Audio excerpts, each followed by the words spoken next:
What's good, YouTube? Welcome back to another video. So today I'm giving you guys my review for Wrestlemania overall from night 1 and night 2. Also, I want to make a disclaimer. If my voice sounds a little funny, it's because my voice is kind of technically gone out and just still on the recovery trying to get my voice back. Overall, I thought it was very fun, Wrestlemania. It was very cool to hang out with the homies in the clutch, from kicking with Ross to Dubs or Dance a Lot, Trill Billy. It was very fun, hanging out with those guys and stuff like that. Definitely made WrestleMania overall more and more enjoyable, just for the simple fact that I got to hang out with those guys. It's moments like that makes me proud to be a wrestling fan. Just for the simple fact that I got to meet some people that inspire me to get into this wrestling space and do this wrestling content, and have just been an inspiration overall in my life in general. So it was very fun to meet those guys, and hopefully I get to meet those guys again and do some more stuff with those guys in the future. Let me get into night 1. If you guys hear any noise, it's raining outside, but I'm literally trying to record this content and stuff like that for you guys, regardless. So we kick off night 1 with the World Heavyweight Championship match between Jey Uso and Gunther. It made sense for Jey to win this one. If Gunther won, I don't think it would just been GG's for Jey. It would have been like, well, Jey's not winning anymore. People are going to stop buying into the idea of Jey being a main event caliber talent, just the simple fact that you had him lose. So it wasn't going to happen. But what shocked me the most is Jey made Gunther tap out. He made him tap out to get the W. And we haven't seen Gunther tap since NXT. So the first person on the main roster that makes Gunther tap is Gunther, which was surprisingly enough something I did not have on my bingo card at all. I would have thought he would have used some super kicks, some spears, and his frog splash to get the win, but no, he made Gunther tap out, and I loved it. I don't understand the IWC. I mean, everybody has their opinions on certain wrestlers, and that's fine, but you guys gotta admit that Jey's been one of the most consistently over since 2023, and he deserved this moment. On to the next match. We had the World Tag Team titles, the New Day and the War Raiders. This should have been a Monday Night Raw. I'm gonna be honest with y'all. This match did not give me WrestleMania vibes at all. Like, you could have realistically put this match anywhere else. If you wanted the tag titles for the men to be defended, you could have literally put the SmackDown tag title, because at least that had some intrigue behind it. That had some story behind it, and some momentum to warrant being on WrestleMania. This did not. The only way they could salvage this being on WrestleMania is if they would have gave Big E the win here, the return, and have him cost the New Day the tag titles, which is what they didn't do. So it just made it overall feel like a flop, in my personal opinion, and the match didn't need to be on WrestleMania. Now, we did get the New Day as tag team champions. That is something I did think was going to happen, but I mean, we'll see what they do next with the New Day. If they're going to have War Raiders run it back, we'll see. The next match, we have Jade Cargill versus Naomi. Now, I thought this is one of those few matches that could go either way, because on one hand, you have Jade Cargill, who they've been trying to build up as this unstoppable force. She has been running through everybody. They've been trying to build her up. They also seem to feud her and Charlotte. So if she was going to face Charlotte at some point, you want her to look strong. You want her to get momentum going into that feud. But on the opposite hand, you have Naomi, who's been doing some stellar work since she's turned heel. Some stellar work. I feel like she's really good as a heel right now. And if they could book it right, I know Money in the Bank is coming up in the next month or two. If I know people are saying Roxanne is probably going to get the briefcase, and that's fine. But me personally, if they can continue building this right, I say Naomi should be the one to win that briefcase. She should. I feel like Naomi should win the briefcase, and she can linger around the main event team with that world title, with that briefcase to cash in for a world championship. But Jade hit a pair of powerbomb in this match. Naomi was hitting some moonsaults. Wasn't enough to put down Jade. Jade hit a powerbomb. She hits the Jaded for the 1, the 2, and the 3, and Jade Cargill wins this match at WrestleMania. The next match for the United States Championship, Jacob Fatu and LA Knight. This was a good match. It was fun. The story was, could Jacob Fatu win his first championship, or was LA Knight going to retain? Because LA Knight just won the title back in January, if I'm not mistaken, either January or maybe February. So I thought that there was a chance that this match could have gone either way as well, especially if Solo Sikoa got involved, but we didn't see Solo. So when we didn't see Solo, I was like, okay, Jacob's going to win. Now, I had Jacob winning. Now, what I will say is this. I thought there was a smidge of hope that LA Knight was going to retain this match. I think it was a spot where Jacob went for a moonsault and got hit with the BFT mid-air. That was a fun spot. I actually thought Jacob was going to lose that match, but he didn't. He found a way to get the upper hand. He smashes LA Knight in the corner numerous times, hits the moonsault 2 times, and he pins LA Knight to be for the 1, the 2, and the 3. And Jacob Fatu is your new United States champion. Now, this is going to be fun because now we have a story with Jacob as champion. The rest of the bloodline do not have gold. What is the bloodline going to have to say? Right?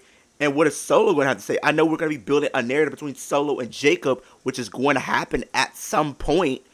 So, maybe we'll start to see more tease of that, and then maybe they pull the trigger in the summer and we get this match at SummerSlam. So, I could see them doing that. But overall, I think the better decision was Jacob Fatu to get the win, because I realistically don't know who takes the title at this point, but we will see. The next match, we have El Grande Americano versus Rey Fenix. Now, originally, Rey Mysterio was supposed to be in this, but he had suffered an injury the night before, so it was changed to Rey Fenix. Now, me personally, before that, I was thinking maybe Dragon Lee takes his spot, considering he's in LWO. Now, when Rey Fenix came out there, I was like, well, Rey might have to win, even though I was still going El Grande Americano, but I just didn't see Rey Fenix losing his first match at WrestleMania.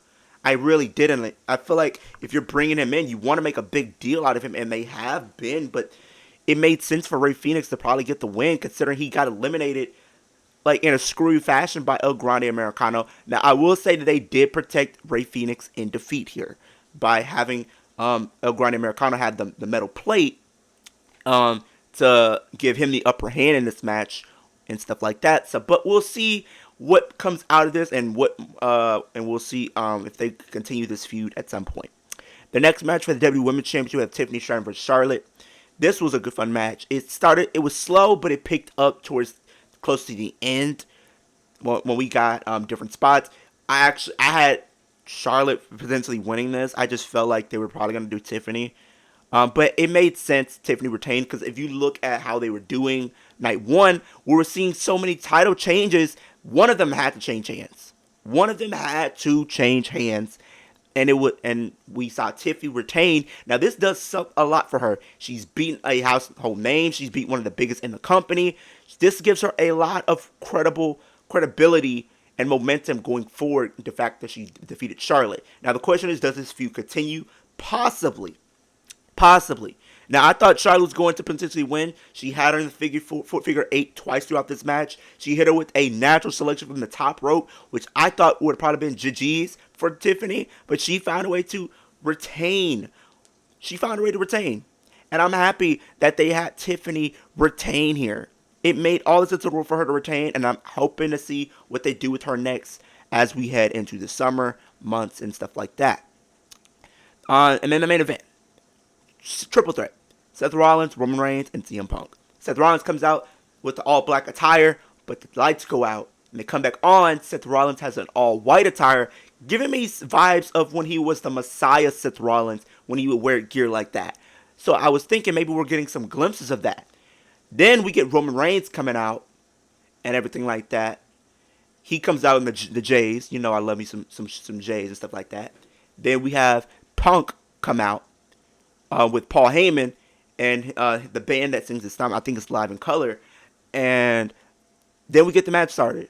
But as Roman takes off the Ula Fala, knowing that he usually gives the Ula Fala to Paul Heyman, who's this wise man, but no, he doesn't. He goes over to the corner and lays it down while looking at Paul Heyman and shaking his head as if he did something wrong to him. He didn't like it. He didn't like it. He didn't like it at all. He didn't. I'm going to be real with you. He didn't like it. He didn't. And we get into this match. We were getting a lot of near falls throughout this match. But the story was, who was Paul Heyman going to align with? Was he going to stay true to Punk? Was he going to stay true to Roman Reigns because he was caught in the middle of both guys with the favor for Punk, the knowing the history between him and Roman, who side he was going to align with. And towards the end, Paul Heyman goes out to the outside, which he was already on the outside. He goes over to the timekeeper's area, gets a chair, slides it in the ring between Punk and Roman. Both guys are fighting for that. Punk gets the upper hand and gets the chair. Paul Heyman is behind CM Punk. In the back of my head, I was about to say, okay, he's about to do something. He gets into the ring. Paul Heyman low blows CM Punk while CM Punk was about to go for a chair shot on Roman Reigns. Low blows him, but you can tell when he did that to Punk, he didn't want to. He felt as if this was something he did not want to do. He was emotional.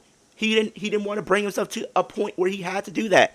And Roman Reigns is over there laughing. He's laughing at it as if he's like a proud father thinking Paul Heyman has shown his true colors, that he's aligning with his tribal chief.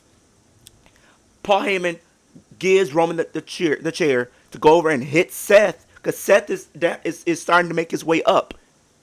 And Paul Heyman low blows Roman Reigns, but this time he doesn't show any sympathy, no remorse. And I don't know what they were doing. He instead of just low and blowing like he could have, he was twisting it. I don't know what he was doing there. Y'all let me know what he was trying to do. But he low blows Roman, and then he goes over to Seth. Seth is looking up, holds his hand out. Paul Heyman gives Seth the chair. He attacks both Roman and Seth with the chair. No, Roman and Cody and Punk with the chair. He curb stomps Roman for the 1, the 2, and the 3.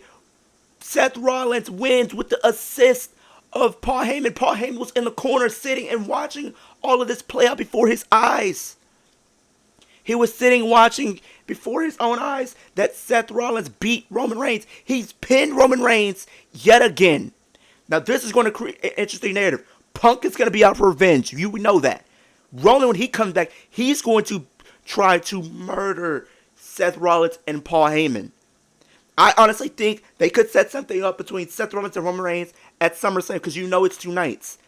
The story is Roman Reigns cannot get a win over Seth Rollins. Seth Rollins is Roman's kryptonite. Now we have an allegiance between Seth and Paul. Now this is going to create an interesting narrative with all 3 guys, because we don't know what patch could they take. Could they do a rematch with Seth Rollins and CM Punk?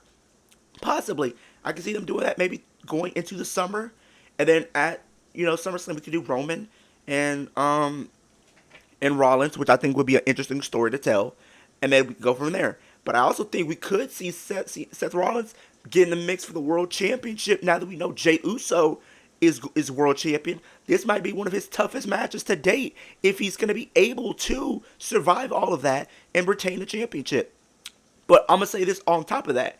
Night 1's main event, easier said than done. Better than Night 2's main event.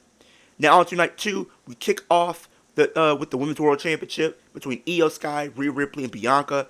One of my favorite matches of WrestleMania weekend, in my personal opinion. These 3 women killed it.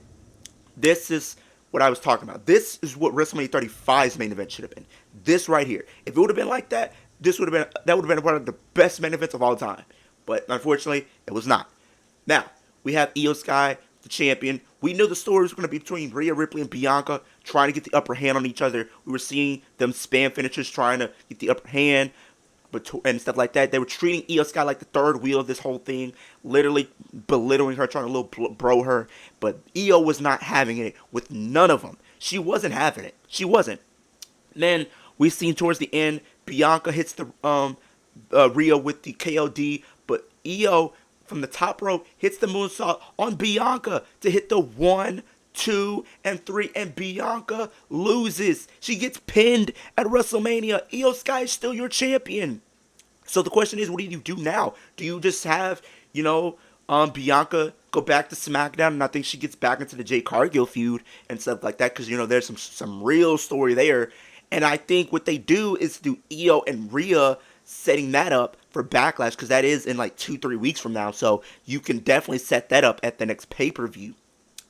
And then I think the right person won. Io deserved her WrestleMania moment considering she lost last year, but this year she needed to get that win. On to the next match was the Sin City Street Fight between Damian Priest, Drew McIntyre, all out car wreck. We were getting a lot of spots. We were getting chair shots. We were getting I don't think we got candlesticks, but literally they were literally trying to hurt each other. They were literally trying to take each other off the map permanently. We see in a situation where we seen Drew McIntyre hit a future shock on the steel steps. We seen Damian Priest hit a South of Heaven and while he had a chair wrapped around his neck. We seen him throw Drew McIntyre through a table with a razor's edge. We seen Drew McIntyre put Damian Priest through 2 tables.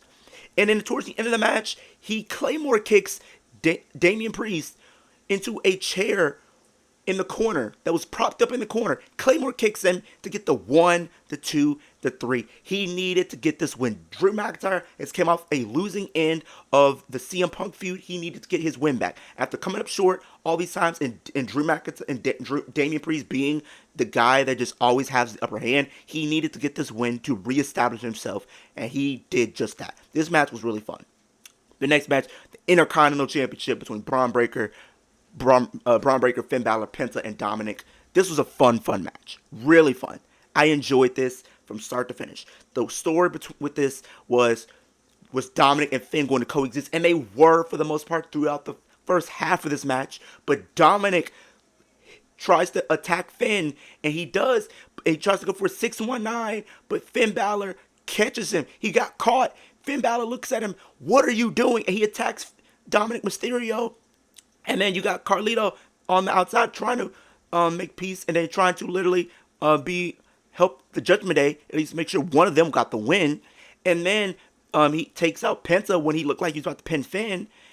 And then he throws Penta into the table, and he was about to go for a move on Penta on the table, but Braun Breaker comes over and spears him from one table to the next.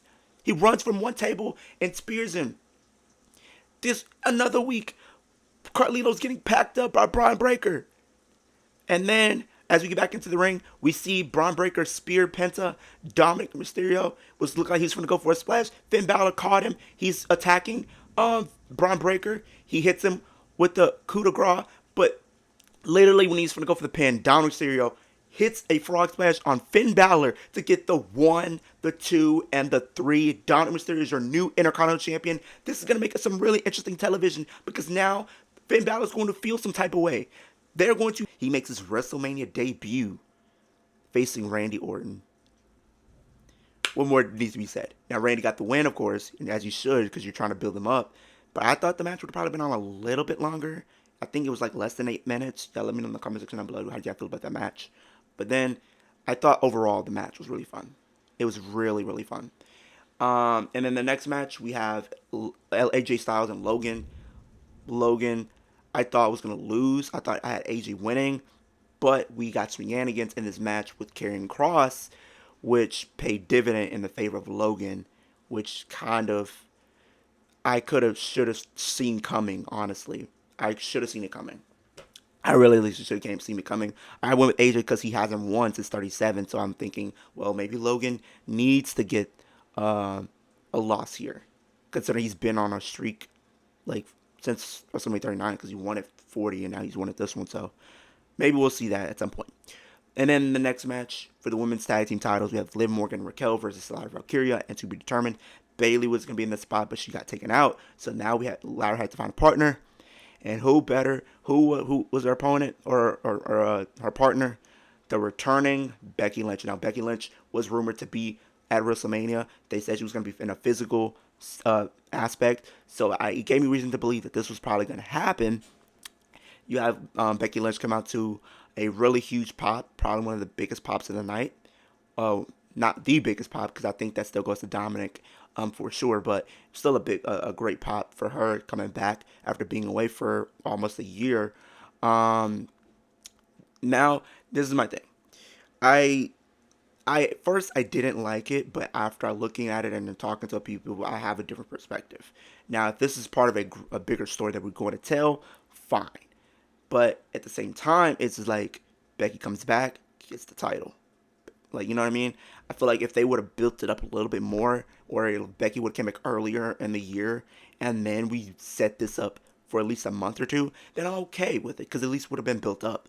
But you just have her come back and win the championship. Now Lyra's walking around with two titles, and we haven't seen her do much of it with the Intercontinental Champion. Now she has the women's tag title. So and I was talking to a couple of homies that were there, and they came with some great ideas. Now with Becky and Lyra winning, it can lead to a different outcome. Maybe Bayley comes back. We find out Becky is the one that attacked her to take that spot, similar to what Naomi did.